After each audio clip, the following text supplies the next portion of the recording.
disciples, "Who do people say that I am?" And they answered him, "John the Baptist, and others Elijah, and still others one of the prophets." And he asked them, "But who do you say that I am?" Peter answered him, "You are the Messiah." And he sternly ordered them not to tell anyone about him. Then he began to teach them that the Son of Man must undergo great suffering and be rejected by the elders, the chief priests, and the scribes, and be killed, and after 3 days rise again. He said all this quite openly, and Peter took him aside and began to rebuke him. But turning and looking at his disciples, he rebuked Peter and said, "Get behind me, Satan, for you are setting your mind not on divine things, but on human things." He called the crowd with his disciples and said to them, "If any want to become my followers, let them deny themselves and take up their cross and follow me. For those who want to save their life will lose it, and those who lose their life for my sake and for the sake of the gospel will save it. For what will it profit them to gain the whole world and forfeit their life? Indeed, what can they give in return for their life? Those who are ashamed of me and of my words in this adulterous and sinful generation, of them the Son of Man will also be ashamed when he comes in the glory of his Father with the holy angels." The gospel of our Lord. Praise to you, Christ. Please be seated.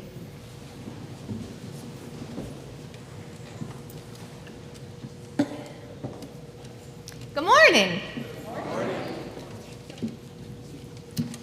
People of Calvary, it is just so good to be with you. Thank you for shaking my hand and welcoming me in these past few weeks. Thank you for understanding that it is overwhelming to meet 400 people in one morning. Thank you for telling me your names. Again. Thank you for making it very clear to me that I should tell you this morning that purple was my favorite color before I moved to Texas. But most importantly, thank you. Well, thank you for what I have seen so far, because I am thankful for what I have seen so far. Thank you for your commitment to Christian education for both yourselves and your children, for your commitment to fellowship, to serving others, to training new leaders, and to celebrating tradition and imagining the future. I have a really good feeling about the year that you and I are going to have together, and about how we're going to learn and grow from each other. And that feeling comes because I know that I have walked in on some very solid ground. And so I thank you for welcoming me and inviting me to walk in. I got some new shoes last week. I got some new flats, both white and black ones. I just bought a pair of black flats a year and a half ago, but I completely wore them out when I was working as a chaplain at a hospital last summer. That first pair of black flats and I really saw a lot together. The hospital where I worked last summer, Mount Sinai Hospital, is a level 1 trauma center in Chicago. Basically, this means that Mount Sinai admits and treats patients who are very severely and critically injured. In the neighborhoods that Mount Sinai serves, this usually means seeing patients who are shot, assaulted, or in very severe car accidents. On nights when I was on call, I stayed overnight in the hospital from 4:30 p.m. to 8 o'clock a.m., carried a pager, and responded to all incoming trauma calls.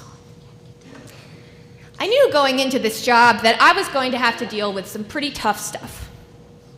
Jesus talks about some tough stuff in today's gospel, too. He says the Son of Man must suffer greatly, be rejected, and be killed. And Peter doesn't want to hear any of that.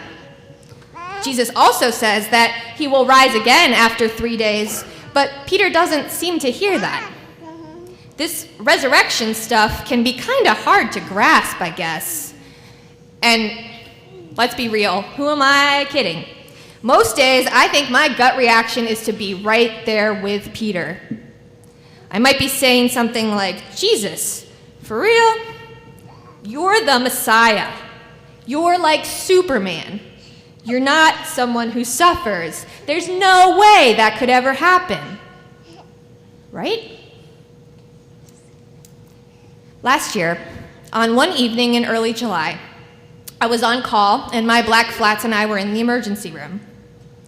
A nurse told me that a patient had died on her way to the hospital, and her body was on one of the emergency room beds, curtained off. The woman was 21.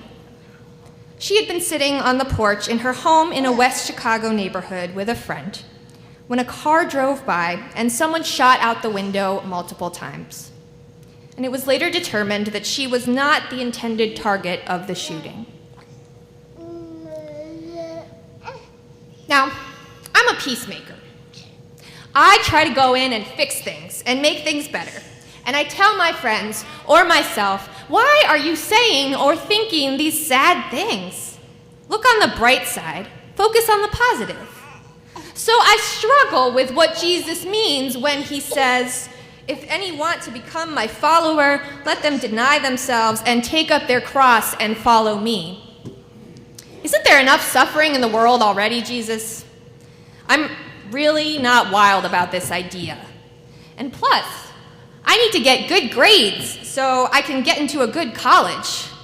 I need to perform well at work so I can get a raise and make more money. You think I want to deny myself anymore? Sorry, Jesus. You got the wrong number. Until it turns out that there's nothing I can do to fix this problem or make it better. Something really bad happens and no amount of studying or hard work is going to make it any better. I can't tell someone to look on the bright side. Then I have a cross. So how do I pick it up? I asked the security guard in the emergency room whether the doctors and nurses had communicated with the family to let them know that their beloved had been murdered. And he said something that to me made it sound like they were aware. I went into the small windowless family waiting room and I found two women who introduced themselves as the victim's aunts. I asked if I could do anything for them, and one of the aunts said, "We just need prayer." I held hands with them and prayed, and went back into the emergency room to try to figure out what the next steps were. More and more family members were beginning to show up outside. I went back to the family waiting room, and then the woman's mother and grandparents had arrived and were sitting with the aunts. I introduced myself again, and I put my hand on the mother's shoulder, and I said, "I'm so sorry for your loss." And she began to wail, and I heard the grandfather say, "She passed?" And at that point, I realized that I had not understood the security guard correctly, and that a doctor had not been out to speak with the family yet. In shock, I went into the emergency room, and fortunately, I was able to bring the doctor out with me to talk to the family right away. Over the following hour, as friends and family grieved, and detectives came in and spoke to the family, I remained present with the family. When it became clear that there were no immediate next steps, people began to disperse. I went to the aunt who had asked me for prayer earlier, and I knelt down in front of her, took her hand, and said, "I'm sorry." And I don't know if she knew that I was trying to say that I was sorry for her terrible loss and sorry for being the one to accidentally share the news of her niece's death when it should have been the doctor who did that. But the aunt looked at me, squeezed my hand, and said, "Thanks for all your help, Anna." As she left with the rest of the family, I went back into the emergency room and found myself explaining what had happened to a nurse. And he said, "It happens. Next time, just come and talk to one of us, the nurses or doctors, first, and we'll let you know what's going on." And then I had to recognize my own grief. I went up to the on-call bedroom and I sobbed. From exhaustion, I sobbed at the state of the world, and I sobbed because I thought I had really screwed up. And I called my classmate and one of my best friends who was also working as a hospital chaplain last summer, still crying, and I heard his calming voice. And he told me that he had made a mistake while on call earlier in the week, too, but that it had ended up being okay. I spoke to my supervisor that night as well, and eventually I realized that what I thought was a huge mistake was really not as important as what was more important that evening. What was more important was that in a family's dark hour, I had remained present with them. And the woman's aunt had noticed, in spite of the tragedy and grief she must have been experiencing, to thank me, a chaplain intern still in her first month on the job. My friends, I don't want you to think that I'm telling you this story to try to shock you with my first sermon or to impress you with my city ministry experience, because I'd rather not have that story to tell you. But I'm telling it to you because as I read today's gospel text over and over again, it was the story that I kept coming back to when I thought about Jesus' suffering and the act of picking up a cross. In a very dark hour, I saw Jesus and I heard Jesus in the thank you of a family member, the encouragement of a colleague, and the comfort of a friend. And I had to lose my idea that I was going to make this better, that I had to be perfect at my job. I had to deny the idea that I had all the right answers. All I did, by remaining present, and even by making mistakes, was pick up a cross and just for a little while carry it with a family. And when that family went home and there was nothing more for me to do, I let other people help me bear my burdens. All this for the sake of the gospel, of loving my neighbor, of doing my job, of listening to my call in that moment. And through all of this, I found gratitude and encouragement and love. And that saved me that night. And I remembered that death does not have the final word because God is present in our world.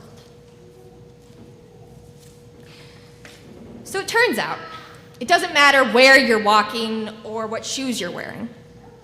Suffering happens, and there's nothing divine about suffering. But there is something divine about not suffering alone. When we bear our burdens together, they become lighter. God calls us together to do things like celebrate our past and imagine our future.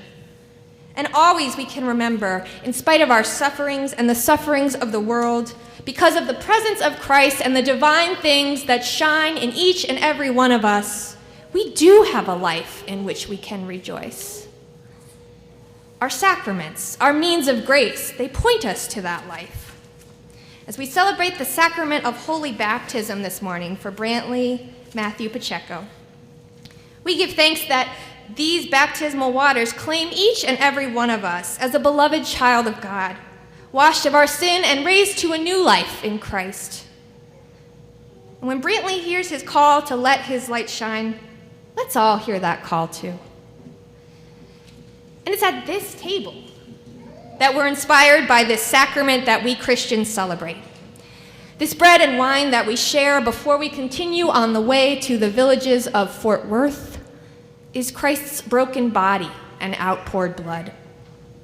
Christ who was murdered for the sake of the world, for the woman who was killed, and for the person who killed her.